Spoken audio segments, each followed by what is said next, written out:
경외하는 자라는 제목으로 함께 말씀을 상고하고자 합니다. 하나님께서는 우리 인간에게 영혼과 육체를 주셨습니다. 짐승은 영혼이 없어요. 짐승은 혼이 있어요. 그래서 전도서에 보니까 짐승은 죽으면 그 혼이 땅으로 내려가고 사람은 죽으면 그 영혼이 하늘로 올라간다라고 되어 있습니다. 성경에 보면 하나님께서 우리 인간을 창조하셨을 때에 하나님의 형상대로 우리가 우리의 모양대로 사람을 만들자라고 했습니다. 이것은 우리라는 말은 삼위일체 하나님 성부와 성자 성령님께서 하나님의 형상대로 사람을 만드셨다는 말씀인 것입니다. 근데 하나님의 형상은 어떤 외형적인 형상이 아닙니다. 이것은 지식과 공의와 거룩한 부분인데요, 우리가 이미 주일날 오후에 소리문답 제4문에 대해서 하나님 어떤 분인가에 대해서 배웠습니다. 근데 하나님의 절대 속성이 있는데 하나님만이 가지고 있는 고유 속성은 비공유적인 속성이라고 했죠. 근데 그것은 하나님의 독립자존성, 나 여호와 하나님은 스스로 있는 자니라. 하나님은 누가 만든 것이 아니라 스스로 계신 분 뿐만 아니라 하나님은 전지전능하신 분, 하나님은 모든 걸 알고 계시고 모든 일을 다 이루실 수 있는 전능하신 하나님입니다. 전능하신 하나님은 말씀으로 우주 만물을 창조하셨습니다. 또 하나님의 편재성, 하나님은 안 계신 것 없이 어디나 계신 하나님이십니다. 전능하신 하나님, 우리의 마음과 생각을 다 꿰뚫어 보고 계셔요. 그것은 하나님만이 가지고 있는 독특한 속성입니다. 그러나 하나님도 가지고 있고 인간도 가지고 있는 속성이 있습니다. 네, 하나님은 절대적인 속성이지만 우리는 부족하고 좀 적게 가지고 있지만 하나님과 공유적으로 가지고 있는 속성들이 있어요. 예를 들면 사랑, 지혜, 지식, 공의, 진실, 거룩, 이러한 것들입니다. 근데 이러한 것들은 짐승에게는 없어요. 하나님께서 우리 인간에게 이러한 것을 주신 것입니다. 근데 특별히 하나님은 우리 사람들에게 마음이라는 공간을 주셨습니다. 우리는 창세기 1장에 보니까 태초에 하나님이 천지를 창조하셨느니라. 첫째 날 빛이 있으라니까 빛이 있었고 궁창이 있으라니까 궁창이 있었고 쭉 나오자 하나님께서 엿새 동안 만드셨잖아요. 그런데 오늘 말씀해 보니까 하나님께서 우리에게 만드신 또 하나가 있습니다. 그것은 뭐냐면 하나님께서 우리의 마음을 15절에 보니까 15절 한번 같이 읽어보겠습니다. 15절 말씀을 다 같이 시작. 그는 그들 모두의 마음을 지으시며 그들이, 여기서 그는 하나님이야. 하나님께서, 두 번째 그들은 사람들의 모두의 마음을 뭐 했다고요? 지으셨어요. 우리 인간에게는 마음이 있어요. 제가 그래서 이제 사전을 한번 찾아봤어요. 마음은 뭐냐? 생각은 뭐냐? 사전적인 우리나라 사전에는 생각은 머리에 있는 거고 마음은 심장에 있는 것으로 표현을 해놨어요. 그런데 외국 사람들은 우리는 마음, 생각 이런, 외국 사람들은 마음, 생각 이렇게 얘기해요. 그런데 인간을 해부해봐도 마음이 어디 있는지 안 보여. 생각이 어디 있는지 안 보여요. 그리고 우리 영혼이 어디 있는지 안 보여요. 그러나 분명히 우리에게는 영혼이 있고 생명이 있는 거예요. 심장이 멈추면 생명이 끝나잖아요. 근데 하나님은 보이지 않지만 우리에게 마음을 창조해 줬어요. 근데 성경은 우리 마음에 대해서 언급하고 있지만 사람들은 마음에 대해서 별 관심이 없어요. 사람들의 관심은 외형적인 거. 그래서 얼굴을 이렇게 예쁘게 하고 아이라인도 이렇게 하고 세우고 이렇게 외형적인 거. 그 다음에 이제 건강해야 되니까 운동하고 근육도 키우고 이런 데에서는 관심이 많아요. 또 하나는 사회적인 지위가 상승되고 명예가 높아지고 또 재산을 증식하고 그런 데는 관심이 있는데 마음에 대해서 관심 갖는 사람들이 거의 없어요. 근데 성경은 하나님이 우리에게 마음을 창조해 주셨다. 그 마음도 창조해 주시고 이제 우리 인간들은요, 보통 때로는 마음과 생각을 구분해 놨지만 때로는 성경은 마음과 생각을 같이 사용할 때가 있어요. 사람들은 밥 먹기 싫으면 안 먹잖아요. 사랑하고 싶지 않으면 사랑하지 않잖아요. 사랑하고 싶은 마음이 불붙으면 사랑하잖아요. 이 마음에 따라 사람들이 행동에 옮기는 것입니다. 그래서 우리 마음은 그 사람의 거울이라고 했잖아요. 그래서 오늘은 제가 무슨 설교를 하려고 하냐면 우리 마음에 대해 설교하려고 합니다. 이 마음이 어떤 마음이냐? 하나님을 경외하는 마음. 오늘 제목이 여호와를 경외하는 자입니다. 여호와를 경외하는 자. 그래서 18절에 보니까 여호와는 그를 경외하는 자, 그 인자하심을 바라는 자를 살펴주신다. 그래서 하나님은 우리에게 육체도 지으셨을 뿐만 아니라 우리의 마음도 지으셨는데 우리 집에서 청소하듯이 우리 이제 마음도 관리해야 돼요. 보면 성장 과정에 상처를 많이 받은 사람들은 늘 갖고 살아요. 무의식적으로 가라앉았다가 어느 날 그것이 불쑥불쑥 일어나서 누가 나에게 기분이 약하면 분노가 나오고 결혼해서도 그러한 것들이 상처가 막 나가기 시작합니다. 그리고 마음에 어떤 인생을 살다가 어려운 일을 겪었거나 심각하게 충격을 받은 사람들은 그것이 트라우마로 남아서 치료되지 않으면 조그만 어려운 일이 있어도 막 공포증에 사로잡히게 되고 잠을 못 자는 경우가 있어요. 근데 우리 예수 믿는 사람들은 하나님이 주시는 놀라운 축복이 있는데 바울 서신에 보면 예수 믿고 구원받은 자들에게 주시는 놀라운 축복이 은혜와 평강입니다. 은혜와 평강이 있을지어다. 네? 그래서 내 마음속에 어둠을 몰아내야 돼요. 아파트에 사는데 깜깜한 밤에 달빛을 끌어들이려면 어떻게 해야 돼요? 형광등을 끄면 됩니다. 형광등을 끄면 달빛이 들어옵니다. 마찬가지로 우리 마음속에 근심, 걱정, 어두움, 두려움은 어떻게 하면 됩니까? 이제 빛이 들어와야 되는데 성령의 빛이 들어오면 어둠이 물러가게 됩니다. 성령의 빛이 들어오면 내 마음속에 어둠의 세력이 물러가게 돼요. 그래서 우리가 혹시 근심 걱정에 사로잡힌 사람은 찬송을 많이 부르십시오. 바울이 감옥에 갇혀 있을 때에 찬양과 기도하니까 옥토가 움직였어요. 찬송 부를 때 근심 걱정 생기는 사람 어디 있어요? 주의 사랑 비칠 때에 기쁨 오네, 근심 걱정 물러가고 기쁨 오네. 아멘 해야죠. 목사님 아직도 근심이 있어요. 몸으로 아는데요 아직도 근심이 있어요. 네, 열심히 갖고 사세요. 네, 이 아멘은요 자동으로 나오는 아멘입니다. 이 오시는 아멘이에요. 그래서 하나님이 우리 인간을 졌는데 사람을 마음을 지어줬다. 감정. 우리 인간에게는 머리에는 지성, 가슴에는 감성, 행동에는 의지. 이거 신앙의 3대 요소라고 합니다. 이 짐승들에게는 그럴 게 없어요. 근데 하나님께서 예수님께 어느 날 바리새인들이 찾아왔어요. 도전적입니다. 예수님, 왜 당신의 제자들은 유대인의 결례를 따라 손을 씻고 밥을 먹어야 되는데 손을 안 씻습니까? 그렇게 말하니까 입으로 들어가는 것은 뒤로 나온 거는 괜찮다. 근데 입에서 나오는 것은 어디서 나오는 거예요? 마음에서 나오나니 이것이야말로 사람을 더럽게 하느니라.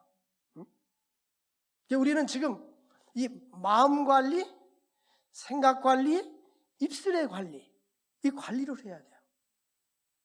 여러분들 여성들은 요즘은 입술 관리 안 하는 것 같아요. 마스크 쓰니까 이걸 해야 되는데 우리 사모도 바쁘면 이것만 치르고 나가더라고요. 옛날 보니까 살짝 보니까.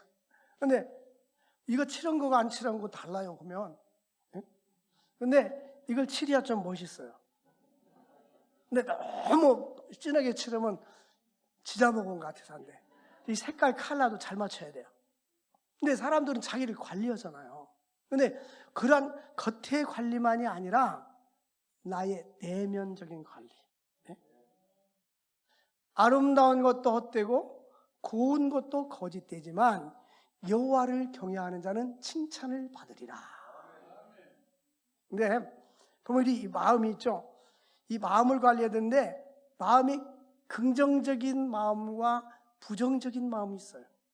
이 마음을 잘 가꾸지 못한 사람들은 우리 주님께서 마태복음 15장 19절 보니까 이 마음에서 나오는 것은 악한 생각, 살인, 간음, 음란, 도둑질, 거짓 증언, 비방, 이런 것들이 마음에서, 내 마음이 어두워져 있을 때는 그런 것들이 나오게 되어 있어요. 그런데 반대로 긍정적인 것은 뭐냐? 성령의 9가지 열매입니다. 성령이 똑같이 마음에서 나오는데 사랑, 제가 찬스를 주는 거예요. 아멘 하라고. 사랑, 희락은 기쁨이 넘치는 거죠. 그 다음에 하나님과 화평, 사랑과 화평, 오래 참음, 자비, 이 선한 일을 하는 거죠. 선교하고 구제하고 선한 일, 그 다음에 양선, 선한 마음, 충성. 여기서 충성은 신실이라겠죠. 신실되고 진실된 것, 그리고 온유와 절제. 그러니까 똑같은 마음을 가지고 사는데 이 마음이 잘 가꾸어지지 않은 사람들은, 어두운 마음을 가지고 있는 사람들은 이 입술로 표출이 되고 행동으로 표출이 돼요. 그런데 마음이 아름다운 사람들은 입술과 열매로 맺게 돼요. 그래서 예수님께서 나무는 그의 뭐로 한다고 했어요? 열매로 한다고 했어요. 나무는, 아름답지 못한 나무가 좋은 열매를 맺을 수 없고, 또 좋은 열매가 나쁜 열매를 맺을 수가 없다. 우리 주님께서 말씀했어요. 그러므로 우리들의 오늘의 열매는, 나의 입술의 열매와 나의 모든 삶은 마음에서부터 시작돼서 우러나오는 겁니다.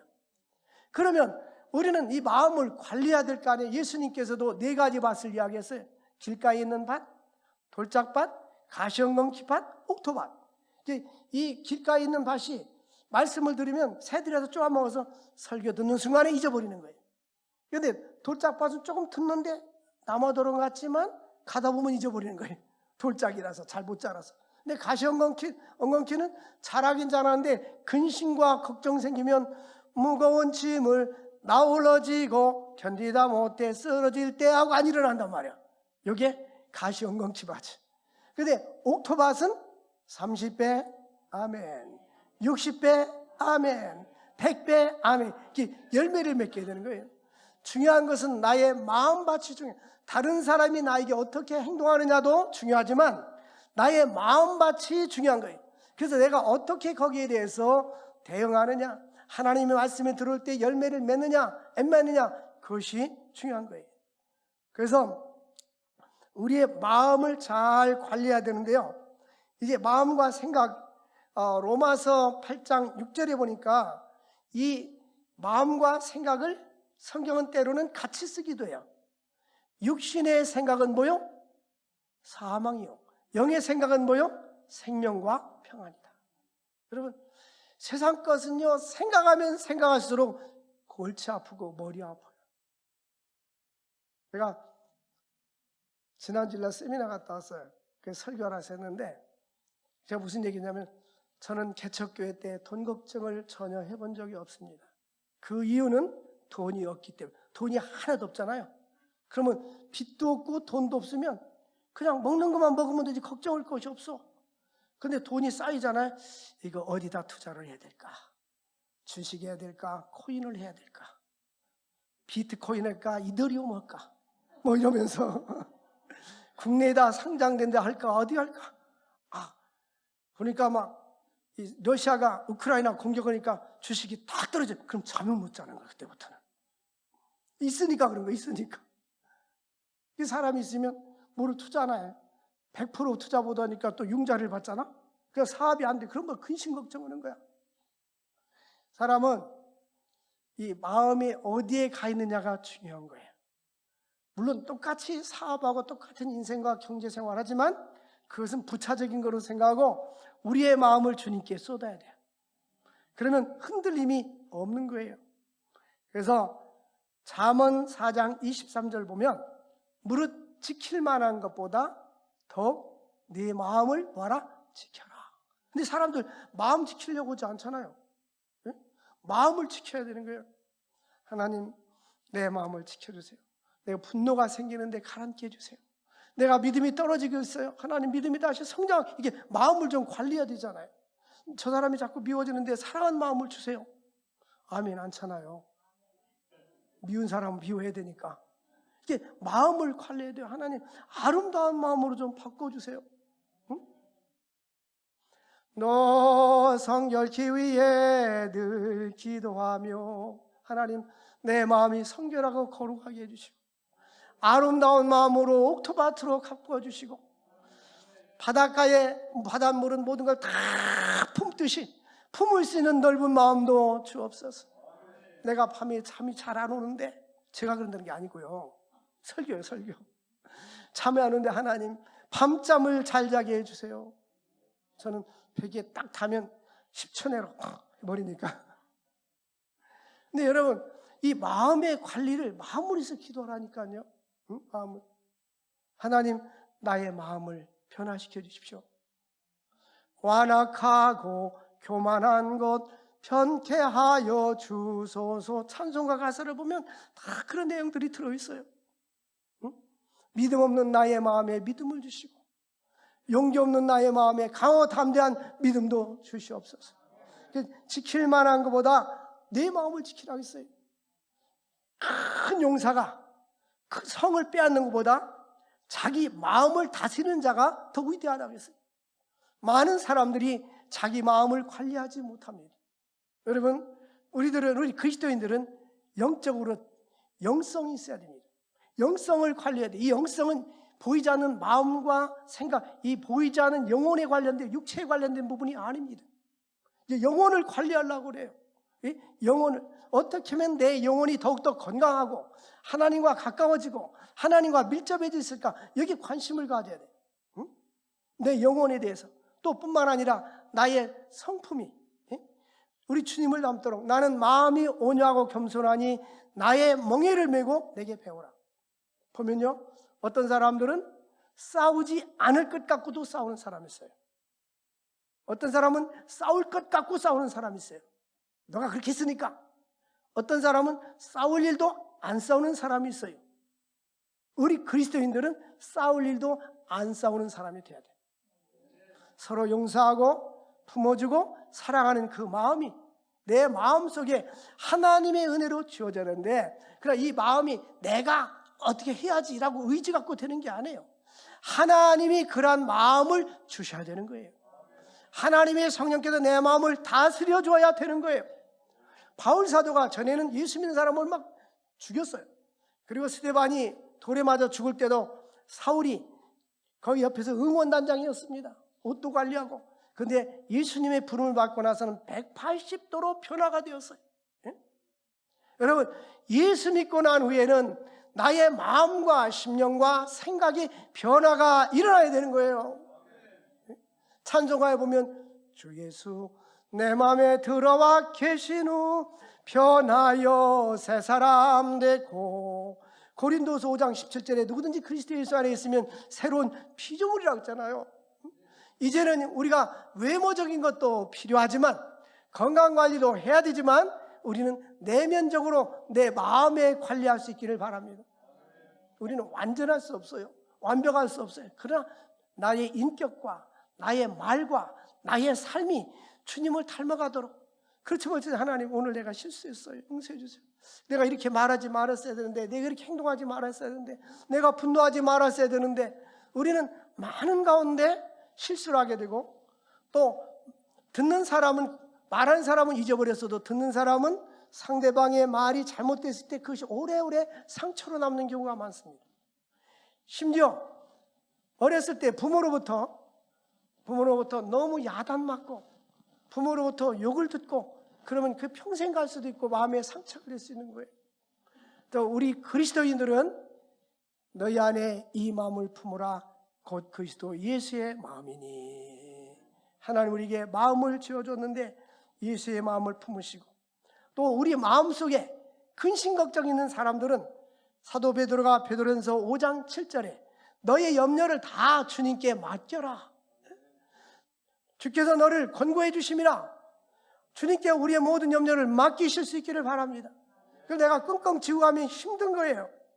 그리고 사람은 근심거리가 없는 사람이 누가 있을까요? 염려거리가 없는 사람이 누가 있을까요? 제가 아는 어떤 그 교수님이 있는데 그 싱글이에요. 저희 어머니하고 같이 사는데 밖에를 안 나간대. 어머니는 코로나 걸릴까 봐. 근데 그 근심 걱정하면 어떻게 살아요? 이 집안에 갇혀 있으면요 오히려 우울증에 걸릴 수가 있어요. 응? 하나님께 기도하고 혼자 산책도 하고 이렇게 여유 있게 살아야죠. 근데 무엇보다도 우리 인생의 미래를 하나님의 손에 맡겨야 돼요. 우리 인간의 모든 생사화복은 하나님의 손에 달려있는 것입니다. 마태복음 6장 34절에 보면 너는 내일 일을 염려하지 말라.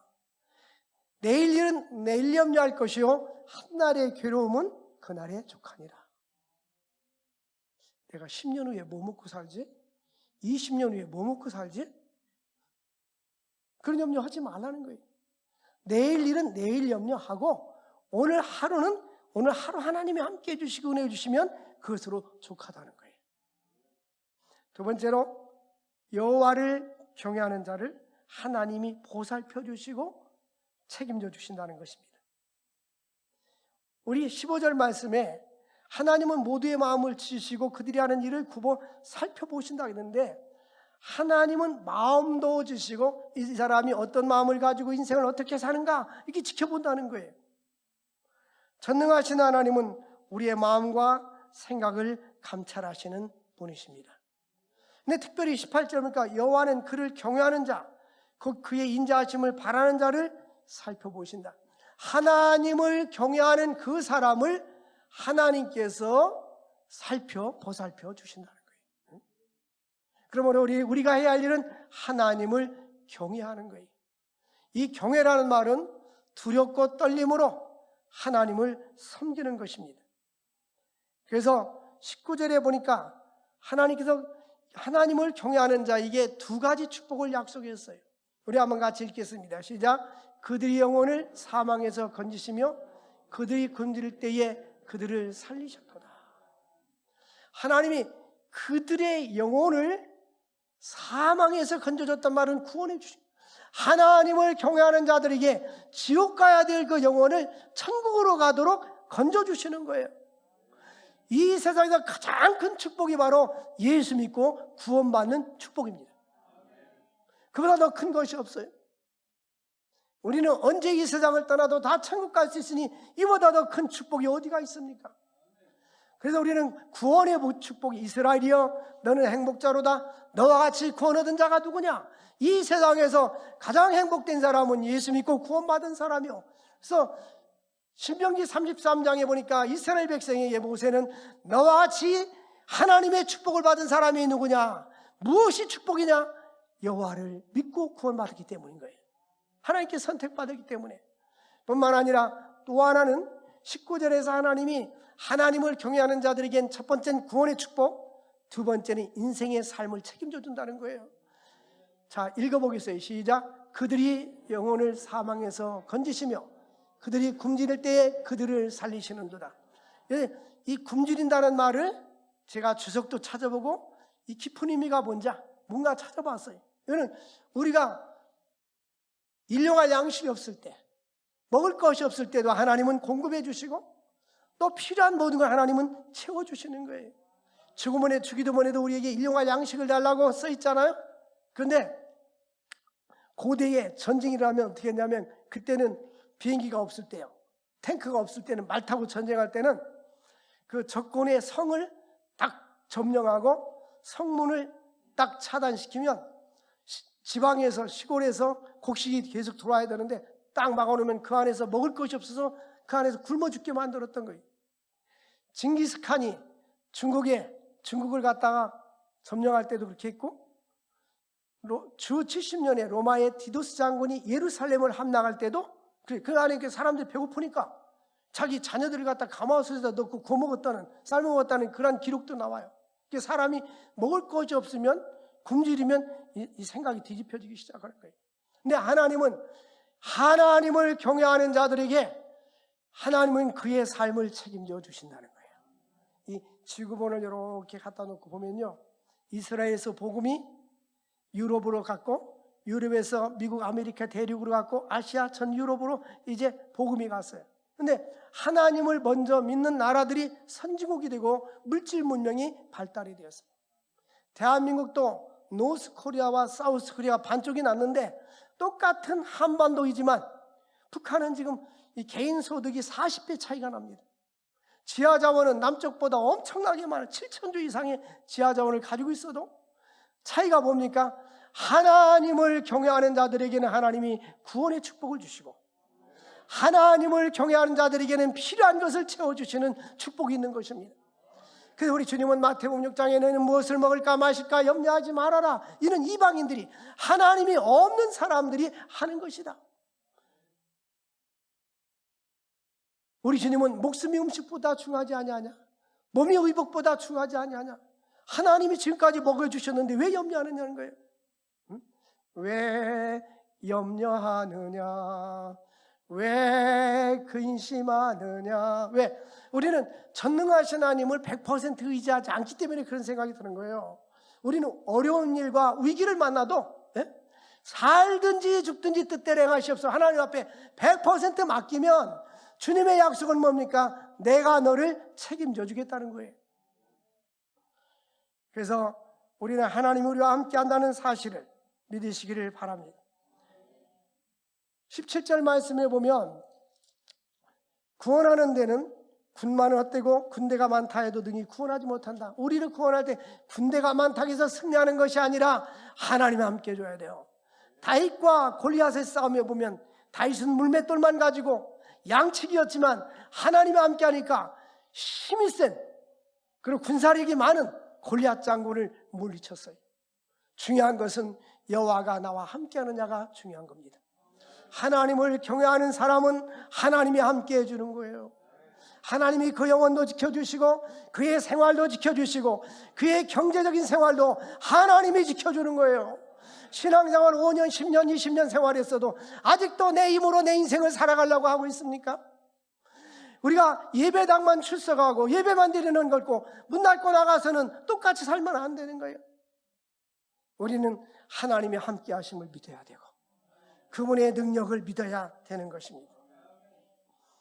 그러므로 이사야 41장 10절에 보면 하나님께서는 그의 백성들에게 두려워하지 마라. 내가 너와 함께한다. 우리 함께하면 우리 인생에 두려울 것이 아무것도 없어요. 제가 몇 번 간증했잖아요. 우리 어머니가 1972년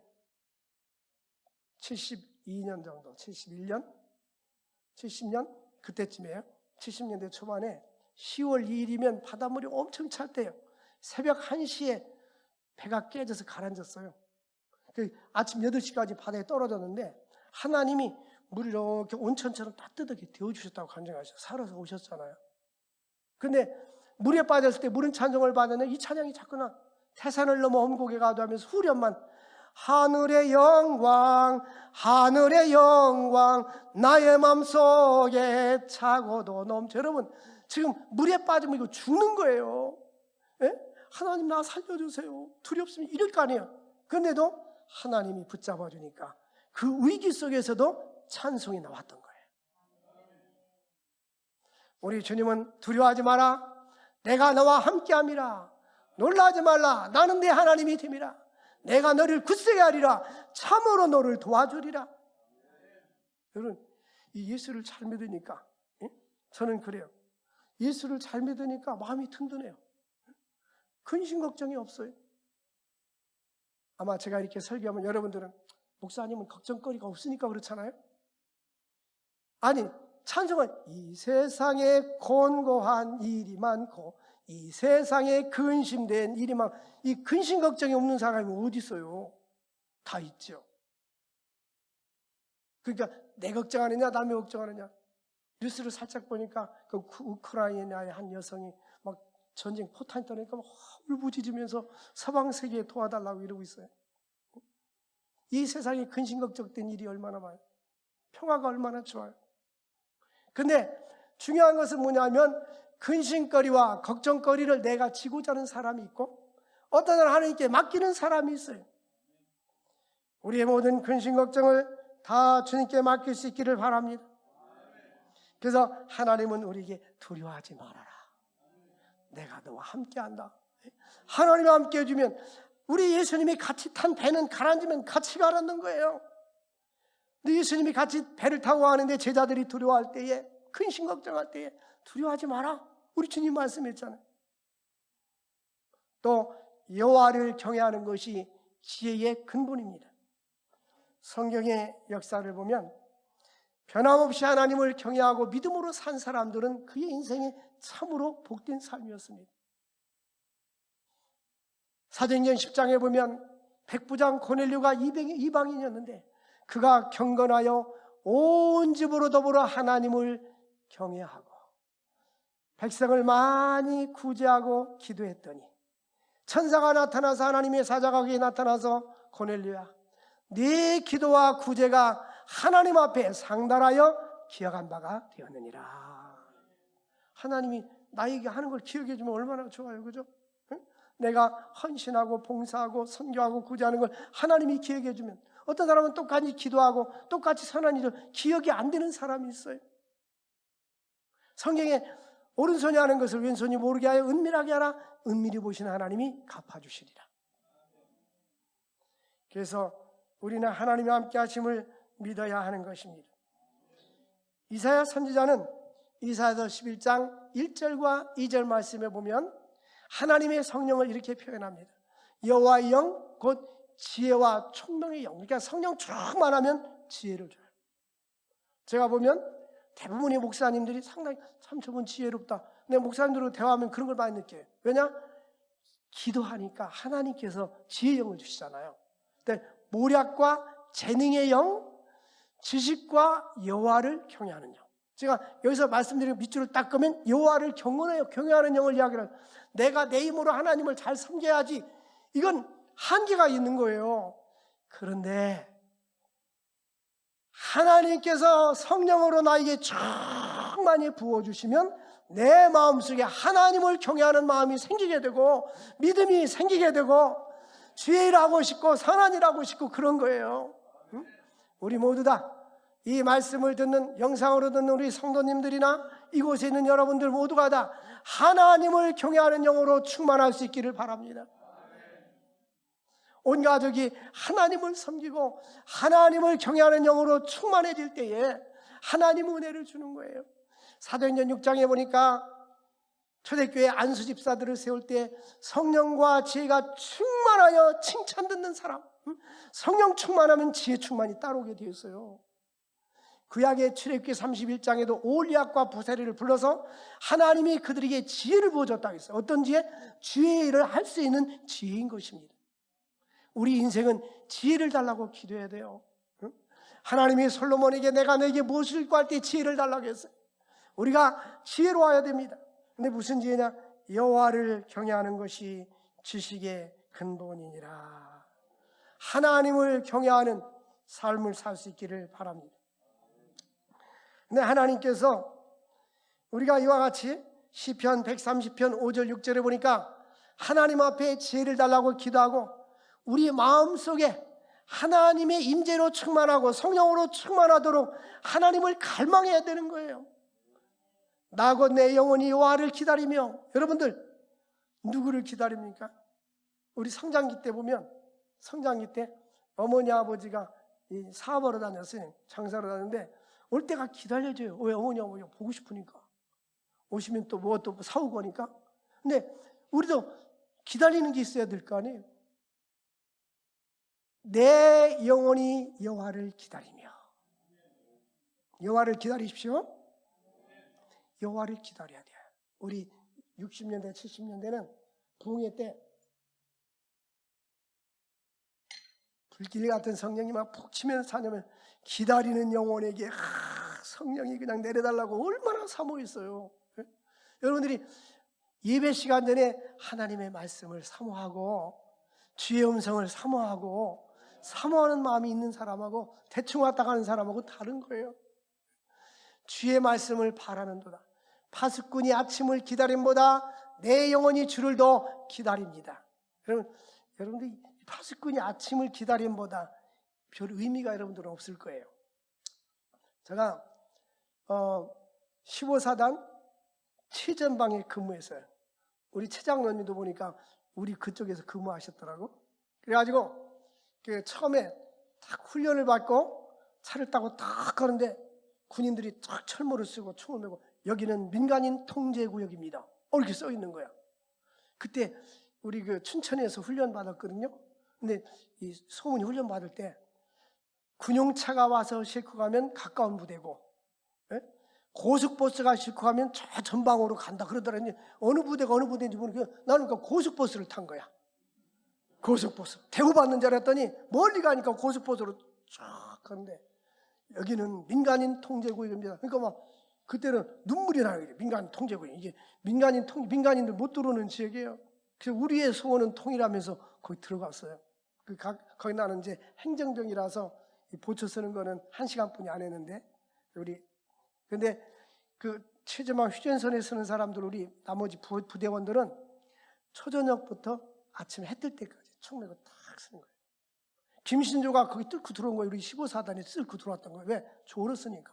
근데 이 사람들은 초저녁부터 이 추운 겨울에 보초를 서봐요. 아침이 기다려지겠어요? 안 기다리겠어요? 얼마나 그 시간이 기다려지겠어요? 근데 이 시편의 기자는 파수꾼이 보초병이 아침을 기다리는 것보다 내 영혼이 주님을 더 기다립니다. 여러분, 주일이 기다려져야 되는 거예요. 주일이 기다려야 되고 예배가 기다려져야 되는, 이게 영혼이 살아있다는 증거예요.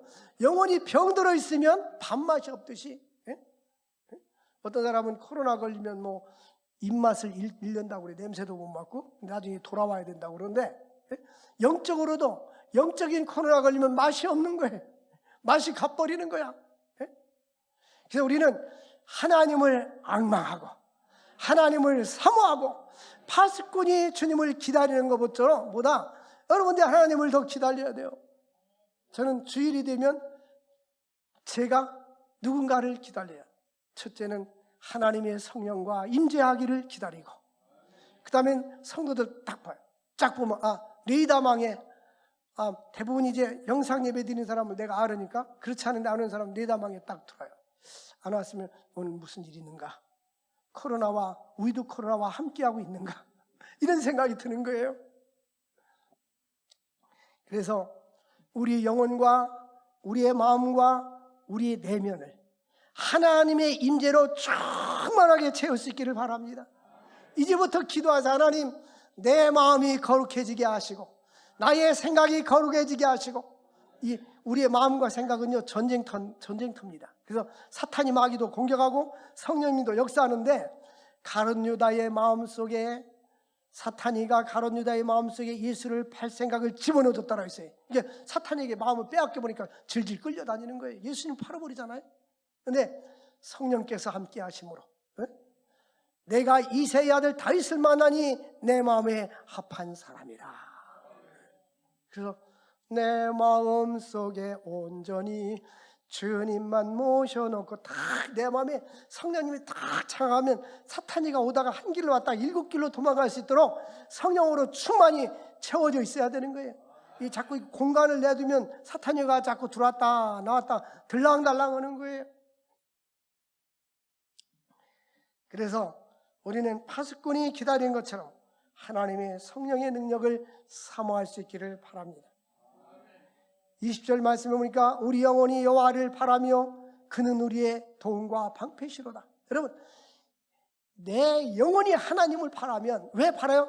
하나님은 나를 도와주시는 분, 하나님은 나를 방패가 되어주시고 위기 속에서 막아주시고 죄악에서도 막아주시고 어려운 일 당할 때 하나님이 지켜주시는 분이라고 시편의 기자는 확신하고 있는 거예요. 이 신앙의 힘은 대단한 거예요. 그래서 하나님만을 온전히 의지하는 모두가 될 수 있기를 바랍니다. 그래서 하나님께서는 신자들이 마음속에 이제 하나님의 임재로 충만해지고 하나님을 경외할 때, 말씀을 사모하고 예배를 사모하고 기도를 드릴 때에 하나님께 더 가까이 나아갈 수가 있는 것입니다. 철로역정을 쓴 존 버녀는 이런 이야기를 했어요.